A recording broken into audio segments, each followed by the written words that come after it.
This show is intended for general purposes only, as individual situations may vary. Statements made should not be relied upon as recommendations or solicitation. When discussed, past performance is no guarantee or indication of future results. Nelson Financial Planning offers securities through Nelson Ivest Brokerage Services, member FINRA, and SIPC. Good Sunday morning. This is Bud Hettinger. Next on News Radio 93.1 WFLA, the longest-running radio show in Central Florida, Dollars and Cents, with my good friend Joel Garris from Nelson Financial Planning. You can call him at the office this week at 407-629-6477 to schedule your free consultation to discuss your retirement plans, or you can talk to him right now at 407-916-5400. Well, good morning, ladies and gentlemen, and welcome to the program Dollars and Cents. My name is Joel Garris of Nelson Financial Planning, and you're listening to News Radio 93.1 WFLA. The show, aptly entitled Dollars and Cents, where we've been helping you make some sense out of all of those different decisions that have anything to do with your dollars for now well over 30 years. Started all those years ago by my now late father-in-law, Jack Nelson, continued today by me, yours truly, Joel Garris. And we talk about anything and everything. It's a pretty broad range of topics that come to play when you're talking about your money. So all pretty much fair game, ranging from taxes to mortgage to investments to retirement to Social Security. The list could go on, but we probably don't want to fixate on the list of topics. We probably want to actually give you the topics for the day. So we'll do that. So it's tax season, and we thought it would be kind of neat to talk about what are your risks of being audited. There are some things that, if you're doing on your return, increase your risk of an audit.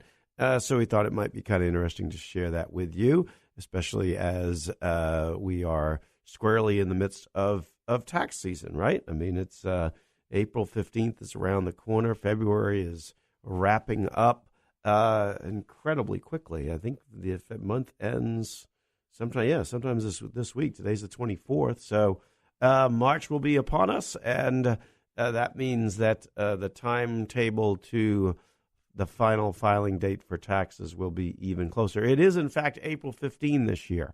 It seems like the past few years it's always been kind of one off because of obscure holidays and things like that up in Washington, D.C., but this year it appears that it is, in fact, on track for that April 15 date, because that's how the calendar falls. So no extra day this year. You got to get it all done by April 15th. I think April 15th falls on a Monday, so at least you got the weekend to work on cranking out that last bit of your tax return. Although I would encourage you not to do that. As much as they talk about the new tax laws being simpler, and in a lot of ways, it's simpler in that you have to put less effort into gathering your information, because the real simplification deals with that higher standard deduction. So many people will find that they do not have a reason to go through that exercise of tallying up their medical and tallying up their charitable and all of that stuff that you had to do in the past. You don't really have to do, because it's not really going to add up to being anywhere close to the standard deduction. We're seeing that apply for a lot of folks that itemized. Certainly, the vast majority of people that itemized last year will simply be taking the standard deduction. So there's sort of the simplification, if you will, in the tax code, or the heart of the simplification is you don't really have to do that exercise anymore. Most people we see as we crank through tax returns in the office are still kind of doing that exercise. I mean, old habits die hard, and this is the first year of the change. But for the most part, there is no reason to do it if you take a look at your itemized deductions last year, and they were under $20,000. That's kind of the threshold that we're talking about around the office, because unless something was extraordinary, meaning you had some high medical or some high charitable, then pretty much everything else on that return, real estate taxes, mortgage interest, those kinds of things, would stay the same. The other thing you need to look at is whether that those expenses on your itemized deductions came from that other category. Most importantly, the unreimbursed employee expenses. Remember, that one has totally gone away. So if you look at it, you may be able to simplify your life quite immediately without having to go through that exercise. So that's where the simplification comes into play. But I want to take a side note and talk about those articles that we've seen in the media about how refunds are lighter. We touched upon this, I think, 2 or 3 weeks ago. It was very early in the season. I only looked at almost a less than two hands return. Hadn't quite seen the pattern that we are certainly seeing now, and the pattern, particularly among retired or folks that have investments, I think just generally sort of that higher net worth crowd, if you will. There is a trend where you are paying more on your taxes. And the reality is it goes back to that itemized versus standard deduction. Let's say you had, itemized deductions of around 18 or 19,000, but then you also had a personal exemption last year. Well, that would add up to being a greater sum than the new standard deduction of the 24,000. So that's where part of the change comes from, that you're seeing a little bit larger tax, a little bit smaller tax refund, or owing a little bit more, as the case may be. And the other place where we're sort of seeing that play out is that if you have a paycheck, right? And I think what happened along the way last year is that a lot of the tax changes were incorporated into the tax withholding. So what happened is that you got more money along the way in your paycheck, and understandably, if it's extra $20, but you get paid every week, you might not see the $20, but over the course of the year, that's $1,000. And that's the other surprise that is happening. Excuse me, I do have a cold this morning, so bear with me. So that's the other surprise, where people sort of didn't see their that extra $20 of pay period in their paycheck, but lo and behold, it does add up. And so what's happening as they file the return is, well, it's not this big giant increase in refund because it was pre-funded to you along the way during the course of last year. So certainly something to think about there. The other thing is a little bit of an oddity, particularly if you're an investor, involving dividends and capital gains. Dividends and capital gains were a little bit higher than what you might expect, considering the performance for the calendar year last year. And part of that is because the mutual funds declare those dividends and capital gains as things set on December 30th. Well, if you look at last year, September 30th was a pretty decent point in time for the markets. The markets were generally up 7 or 8% for the year as of September 30th of last year. And then, lo and behold, the fourth quarter wound up being disastrous. Here in a little bit, we'll talk about the markets, because there's another segue note, if you will, on that disastrous November and December. And so consequently, because of that timing, the dividends and capital gains, are actually showing as some higher than you might expect numbers, and that also is triggering the higher tax payment. The other one, which we've seen on a number of occasions as well, is what we have affectionately referred to on prior shows as the Social Security tax trap. And what that is it deals with the taxation of your Social Security. And your Social Security is taxed based upon certain levels of income. And those income levels have not changed in well over 30 years. So if you think about it, all of the stuff like the standard deduction. Well, the standard deduction changed in a large way this year, but even in past years, you would typically get an inflation adjustment on the standard deduction. You'd get an inflation adjustment on the old personal exemption. You'd even get inflation adjustments on things like IRA contribution limits, 401k contributions, all of that stuff. The inflation adjustments are sort of throughout, except when it comes to the threshold for determining whether your Social Security is taxable or not. Those thresholds, which kick in at about $25,000, $32,000 if you're married, those have not changed in 30 years. Well, guess what that means? More and more people are getting caught up by that, and we've seen a number of returns where that has really increased the tax bill by virtue of having other income. Maybe it's a required minimum distribution for the first time or what have you.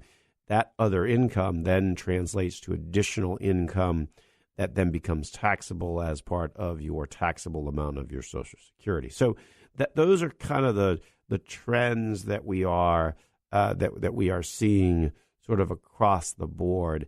In contrast, on the flip side, if you're retired or if you're making quarterly payments and you kept your quarterly payments the same, or you kept your tax withholding on your pension or even your Social Security, if you kept all of that sort of the same, that's where we're seeing folks getting better results than what they had in the past, because obviously that means that they did pay a lot in. Don't forget that, yes, the standard deduction did go up quite a bit, and all of the tax rates across the board also went down. So just be aware of that. Businesses also, if you've got a business that has a profit, we're seeing the power of that Section 199A exemption coming into play, which is basically how the playing field was leveled versus the corporate tax cut that was given to big, large corporations, and then translating that down to smaller businesses. So probably one of the most important things that I would say is if you've got your own sort of small business where you're filing it on like a Schedule C, be aware that that is certainly a pretty powerful deduction that we're seeing play out across the board. So certainly want to be aware of that. So that's some thoughts sort of on the current state of the tax situation. We'll come back, talk about your risks of an audit. We also want to talk about a statistic that we saw about how much people spend on coffee. That is going to surprise you as well when we get back here on Dollars and Cents. This is News Radio 93.1 WFLA.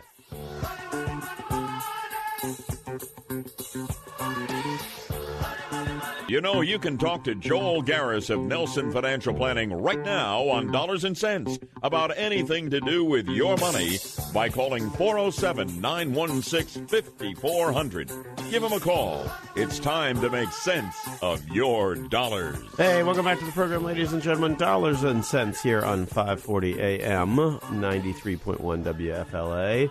This is Joel Garris of Nelson Financial Planning, and as Bud aptly gives out the numbers, we'll give them out again as well. 407-916-5400, toll-free 1-866-916-5400.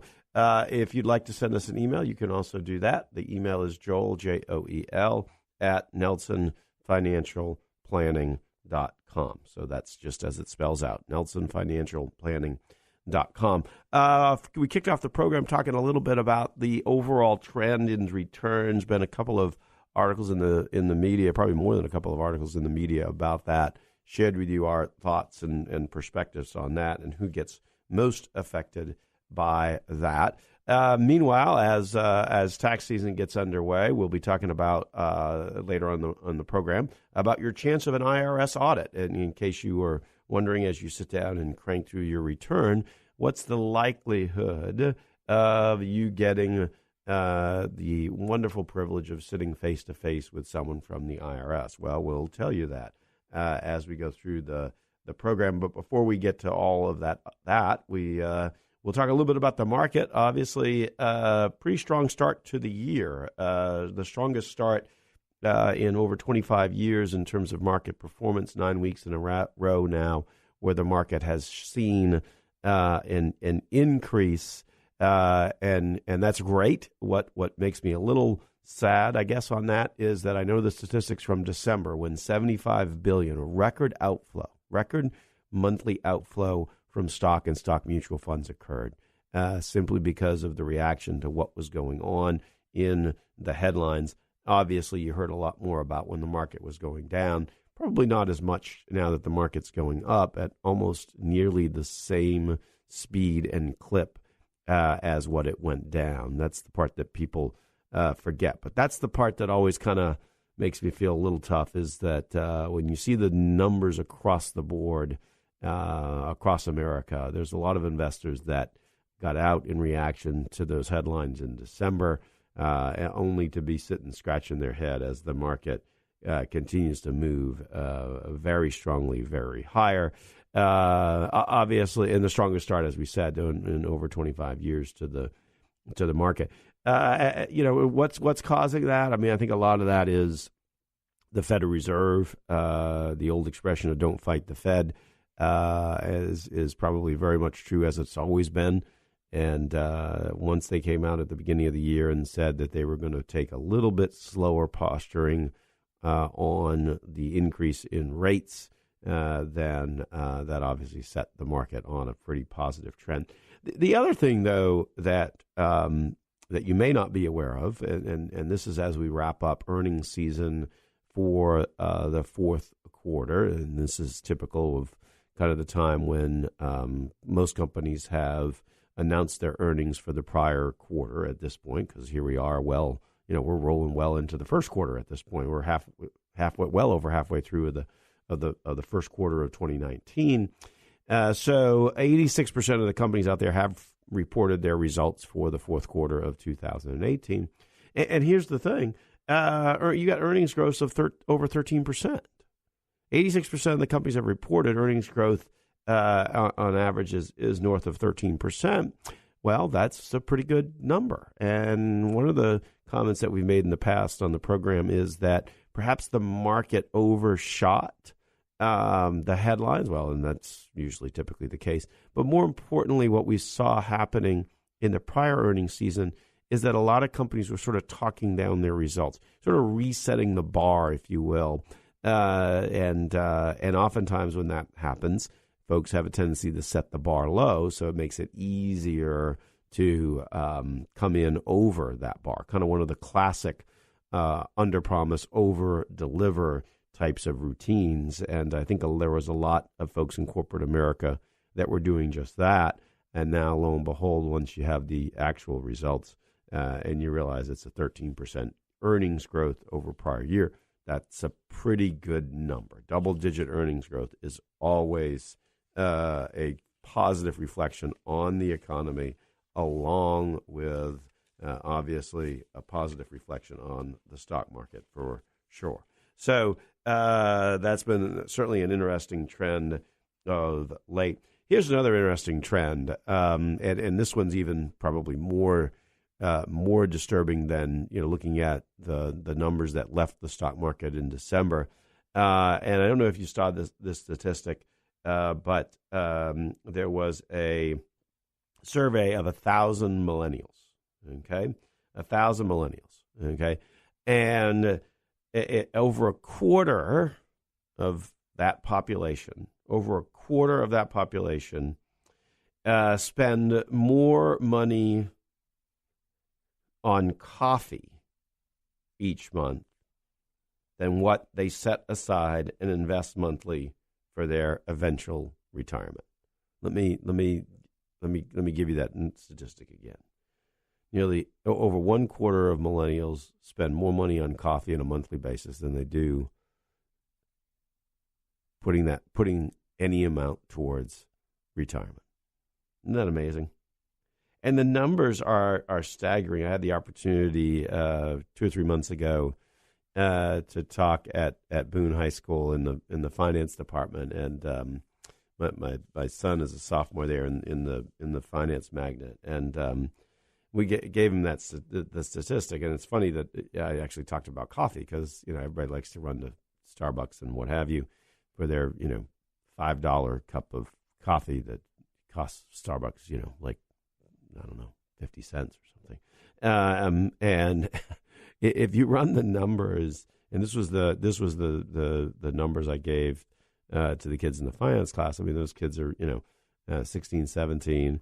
They've got at least 50 years to go, right, before they would retire. If you run the numbers, a simple investment of $100 a month, $100 a month over the next 50 years, compounded at a 10% rate of return, which is pretty close to the historical long-term average of the market. $100 a month investment over the next 50 years will turn into nearly $1.8 million. Stop and think about that number. $1.8 million. $100 a month compounded over a 50-year period of time. Some pretty dramatic numbers. So it saddens me when you have folks that are not 16, 17. Millennials are kind of that 25 to 40 age range. So they're not 50 years from retirement. They're 30 or 40, and the window is shortening.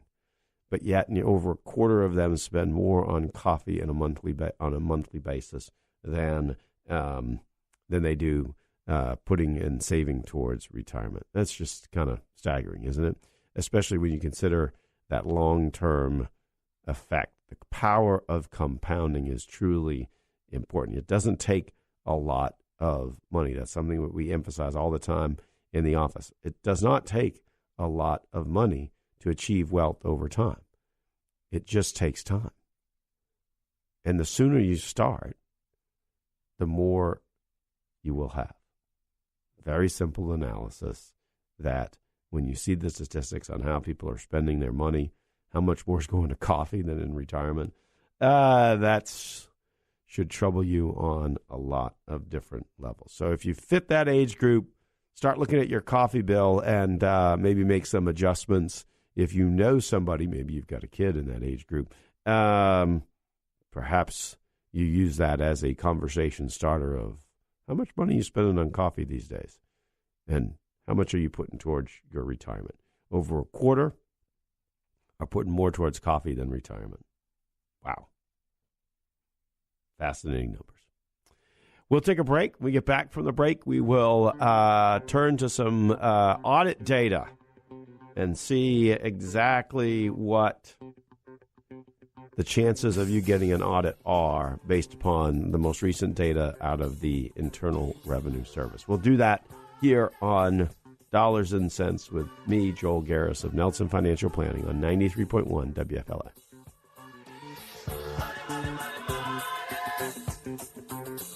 This is Bud Hedinger. You can talk to Joel Garris of Nelson Financial Planning right now on Dollars and Cents about anything to do with your money by calling 407-916-5400. Give him a call. It's time to make sense of your dollars.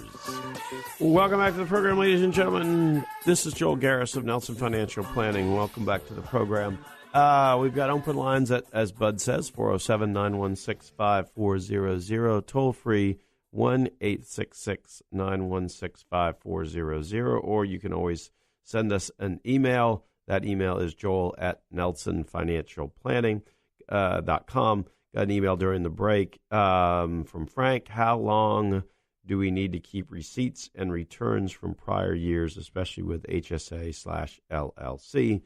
Thanks. So the general rule of thumb is that there's a 3-year rule in terms of typically when the IRS will go back and audit for just information on the return. So it starts off with 3 years.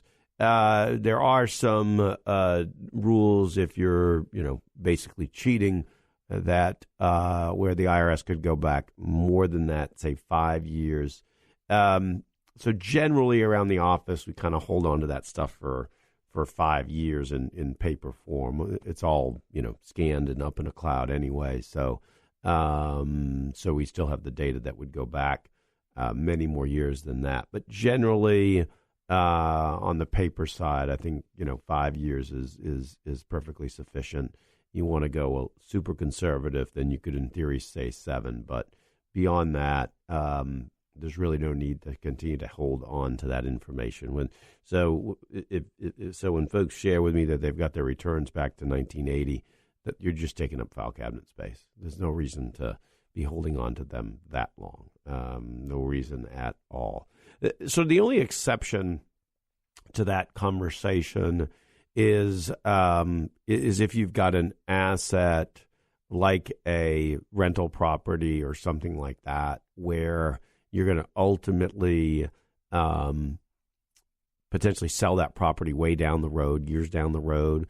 If you do something major renovation that is going to add a big number to the cost basis, you may want to consider holding on to that piece of paper that has the total cost, if you will.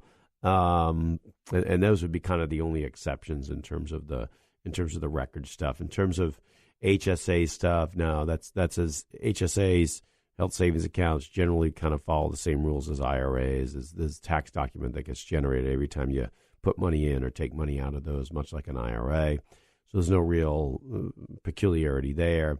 And the LLC would just be your usual, 3-year look back, 5 years if you're cheating on it, which hopefully you're not doing that, and then 7 years if you want to be overly conservative. So those are kind of the general thresholds and that we apply on that. But great question, Frank. We appreciate that because that does come up.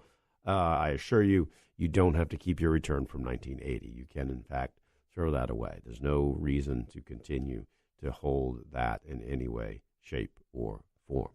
And speaking of taxes and audit rates and things like that, the overall audit rate in America today, the overall individual audit rate is your odds of an audit are 1 in 161. 1 in 161 is the audit rate. That changes based upon how much money you make, as you might expect, and whether you take advantage of certain tax credits. Chief among them is the earned income tax credit. That's often a place where there's a tremendous amount of fraud. That's where the IRS specifically looks. And so if you're not taking the earned income tax credit and you make under $200,000, then which is actually 65% of the taxpayers out there, then your risk of audit goes down even much more than that overall individual rate. It goes all the way down to 1 in 364. So very unlikely if you are fitting, I guess, the majority of taxpayers less than $200,000 not claiming the earned income tax credit, that you will ever need to worry about an audit. The numbers get much more compressed as your income is up. If you're a sole proprietor with a gross income of between $200,000 and $1 million, the chance of an audit goes up to 1 in 64. If you are a sole proprietor if you're a taxpayer, just in general, a taxpayer with a taxpayer with a income of more than $1 million, then your chances of audit go up to 1 in 23. So you can see where, and that would make sense, right? I mean, the IRS is looking for low-hanging fruit in order to generate maximum dollar recovery. And so consequently, as your income goes up, the risks of that audit go up. As your income goes down, the risks go down as well. Interestingly, most of the audits are not face-to-face anymore. They really are in the form of what are known as CP 2000 notices. And that's probably the area that has changed probably the most. Is the vast majority wind up getting basically these letters. And these letters are generated from the IRS computers based upon simply matching of data. Every tax document that you get has also been copied to the IRS. Maybe you knew that, maybe you didn't, but the reality is that's what's happening. So what's happened is, as the IRS gets this information, the computer looks at your return and it attempts to match up the numbers. If there is a disconnect or a mismatch, then the computer is going to automatically generate out a notice called a CP 2000. If you look at sort of the trend, particularly over the past 20 years, as you might well imagine, CP 2000 notices have gotten much more prevalent from the IRS simply because of the technology that exists out there today was not what it was 20 years ago. Back in 2000, the number of notices that you would get by letter versus face-to-face audit, they were much closer in terms of the numbers. Of late, they have moved to the point where you are far more likely to get a notice in the mail than a face-to-face audit, almost to the tune of 4 to 1. So the chances of you getting a letter are much higher than a face-to-face audit because it's very simply an easy way to generate out a quick letter without involving the services or introducing a human being into the equation. I think that's one of the things that people typically encounter when they get a CP 2000 notice is that, excuse me, that you can't talk to anybody about it. You have to go through the tax, the 1-800 number and stay on hold for 2 hours. The audit is a much more costly proposition. Okay, excuse me. While an individual audit, usually 9 out of 10 result in a tax change. So once you're audited, you better just be prepared to pay.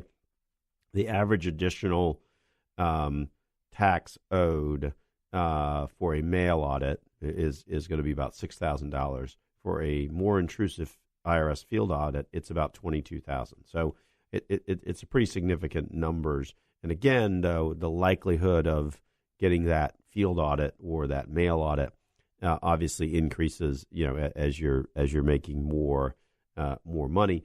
CP 2000s are easy to generate out, and they quickly generate out about $2,000 of additional tax per notice issued. So that's why you've seen this trend over more to this generating out a letter based upon a mismatch of the information. And normally when you get the CP 2000, that's going to require you to kind of go through and kind of match up exactly what's on the return. Sometimes the information can be confusing, okay?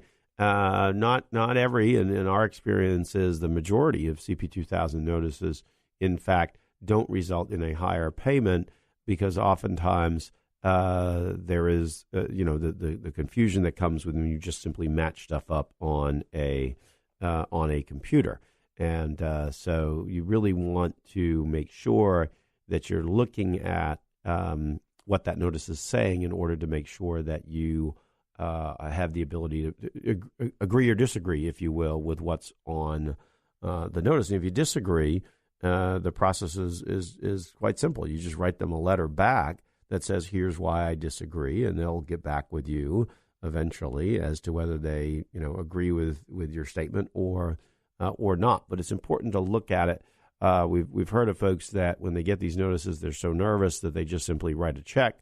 Don't do that. Take the time to actually look at what that notice is talking about and really try and go through what the information is that's in that notice to determine whether you really do owe it or not. Don't feel so intimidated just because it's a letter from the IRS that you don't take the time to really work through it. We find that if folks work through it, that they don't owe what the letter said that they owed. So just be aware of that. As we said, that's the far more likely scenario in terms of an audit from the IRS is in the form of these notices from that you get in the mail that simply are generated based upon matching of data and information. So anyway, some things to think about, especially as we're going through tax season and kind of what the thing is that everybody fears about when they do their taxes is an audit. the odds of an audit are not particularly great, particularly if you fall in that normal category of not taking the earned income tax credit and making less than $200,000. That's about 65% of taxpayers. The odds of an audit in that category, about 1 in 364. So pretty slight risk there, simply because there's a lot of data matching that occurs as well. So some interesting numbers on it. But if you do get that letter from the IRS, it's important to make sure that you take the time and work through it. Don't just simply write the check without taking an opportunity to really delve into what it is that they are asking about. You may very well find that the letter has some nonsense stuff in it based simply upon the fact that no human being read that letter, that letter was simply generated out by a computer that was unable to match data. So just be aware of that if you are unfortunate enough to get that kind of a letter from the IRS. We'll take a break. When we get back from the break, we'll continue the conversation here on Dollars and Cents. This is Joel Garris of Nelson Financial Planning here on News Radio 93.1 WFLA.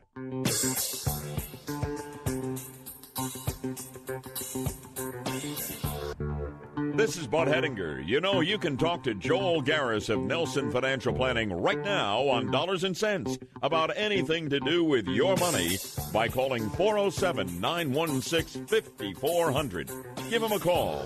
It's time to make sense of your dollars. Hey, welcome back to the program, ladies and gentlemen. Dollars and Cents here on News Radio 93.1 WFLA. Also simulcasting over there to our friends on the AM dial at 540 AM. Talking a little bit in that last segment about the chances of an IRS audit. Obviously, those chances go up as your income goes up. Income over $1 million, chances of an audit 1 in 23. So that's a pretty low percentage. Highly likely if you're reporting income over $1 million, or much more likely than the general public to experience an IRS audit. Similarly, you're also in that, if you're in that category, you're also paying a whole lot more of the overall tax bill. If you are in the top 5% of U.S. taxpayers, which meant that you made a gross income of just over $200,000, looking at the year 2016, top 5%. Which to qualify for the top 5%, you would need to have made over $200,000. You paid 58% of all federal income tax paid. So I'm always fascinated by these arguments of how that top 5% or the top 1% need to pay more, because I mean the top 5% are already paying 58% of the total tax revenue being collected by the government. So how much more do you want to shift the numbers on that? Just not sure if folks are actually looking at the numbers like we look at the numbers, because certainly that's a pretty significant distinction on that. Other things that hit the news this past week, or maybe it was the week before, Governor of New York basically becoming an advertiser for the Move to Florida movement. And complaining about the implications of the limitation on your ability to deduct real estate taxes and state and local income taxes. That is capped at $10,000, and so that number is already starting to ripple. Obviously, here in Florida, we don't see that affecting many people because we don't have a state income tax, and so you don't see that limitation coming into play too often, but certainly in other states it does. And certainly the numbers show, the most recent numbers show that the state of Florida added the largest number of Americans. Net domestic migration was the largest in Florida out of any state in the union. Total of 132,000 people moved into the state in the 12 months ending 6/30 of 18. Meanwhile, the state of New York was the largest population loser, and much like the governor of New York, Cuomo, said, well, I mean, shoot, people keep moving out, and to pay cheaper taxes. And I guess my answer on that is, well, yeah, why wouldn't they? I mean, right? I mean, why wouldn't you do that if you can go someplace else and pay less in taxes, particularly if you're ranking in the top 5% and already covering the bill for 58% of the federal income taxes collected. Maybe there is a decision-making process that you go through with that. Combined with the fact that I think the standard of living down here in Florida is a bit better than the standard of living up in New York, or the cost of living. Standard of living deals with the fact that it's nice and warm out there today, and it's probably really cold up in New York. But anyway, so certainly some interesting numbers to look at, particularly from a tax perspective. We'll tackle this. Had a long conversation with our IT guy at the office recently, and so we were talking at length about some of the security risks that exists out there online in the form of emails and this notion of data protection and privacy protection, and it's a big issue. I mean, it is certainly a big issue that I think is going to continue to be a big issue because it's criminal activity. It's criminals all around the world that are trying to get you to wire money to different accounts, to try and get your online IDs, to try and get access to your bank account, just to try and get access to anything that they can use to pretend to be you and hit your finances. And obviously, if you're a financial planning firm, then you have to be very aware of that, and in our case, spend a bunch of money as a business to protect that. And on that's one of the things that I've said to my IT guy. We're not sparing any expense on that. So whatever is the latest and the greatest, let's do it. Whether it's firewalls or screens or whatever the other IT technical stuff is. But one of the other things also, though, is training and training of employees, and it's estimated that 90% of all, I think it's actually 95% of all data breaches that occur as a result of employee behavior and simply clicking on a link that they shouldn't have clicked on, going to a website that they shouldn't have done, sending out money to where they shouldn't have done.